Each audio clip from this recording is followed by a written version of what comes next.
everyone, welcome to Just Pet Talk. Today we are going to learn one of the most important topics every pharmacist should learn. When you are in college, you have learned about drug mechanisms, pharmacokinetics and therapeutic guidelines. But here's the truth. None of that matters if you can't effectively communicate with your patients. Therefore, patient counseling is where pharmacy happens. It's where you transform complex medical information to something that empowers patients to take control of their health. And yet, it's one of the skills we often least prepared for. Today I'm breaking down the essential patient counseling tips that will make you confident, effective, and most importantly, some of your patients actually trust. Whether you're a student about to start rotation or a new practitioner, these are the fundamentals you need to master. So let's jump in. So tip number 1 is create the right environment. First thing first, counseling starts before even you open your mouth. The environment matters. Privacy is non-negotiable. If you're discussing a patient with HIV medications or a patient with mental health prescriptions where everyone can hear, you have failed. Use a consultation area wherever possible. Turn away from computer screen, put your phone down, make eye contact. Maybe you would have 14 other tasks screaming for your attention. But for these 3 to 5 minutes, this patient is your only priority. Body language also speaks volume. Don't stand behind the counter if you're working in a community pharmacy like there is a fortress between you and the patient. This small adjustment tells the patients, I'm here for you and I care. A patient who feels uncomfortable won't ask questions, won't admit they don't understand, and won't follow your advice. Tip number 2, use the teach back method. So here's a scenario that happens all the time. You explain everything perfectly, dose, timing, side effects. The patient nods along, says okay, thank you, and walks away. 3 days later, they are back because they have been taking it completely wrong. Sound familiar, right? So this is where the teach back method becomes handy and becomes your best friend. Instead of asking, do you understand, with almost everyone will answer yes, you ask the patient to explain it back to you in their own words. Try phrases like, just to make sure I explain this clearly, can you walk me through how you will be taking the medications? Phrases like, just to make sure I explain this clearly, can you walk me through how you will be taking the medications? Notice the language. You are taking responsibility for clarity. This removes any shame or embarrassment from the patients if they did not understand. When they explain it back, listen carefully. Their explanation will reveal exactly where the confusion is and you can correct it immediately. This single technique will dramatically reduce medication errors and improve adherence. So tip number 3, master the what, why, how framework. When patients leave the pharmacy, they need to understand 3 things about their medications. Call it the what, why, how framework. So why are you taking it? This is critical information to be given to the patients. Patients who understand why they are taking something are far more likely to be adherents. You are taking this because of cholesterol levels are high, which increases your risks of heart attack and stroke. This medication helps lower the risk.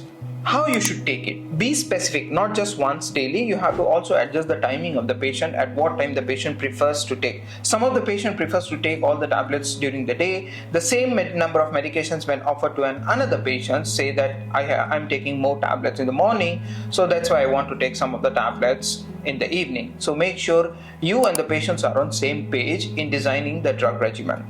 Then add the critical safety information. For example, in case of Lipitor, most common side effects they might experience are muscle pain. Warning signs that require immediate attention, what to do if they miss the dose, any major drug-to-drug or food interactions. Keep it focused, don't overwhelm them every possible side effects that occurs in 0.1% of the patients. Hit the high-yielding information. Tip number 4, adapt to your patient. Here's something they don't teach you in pharmacy schools.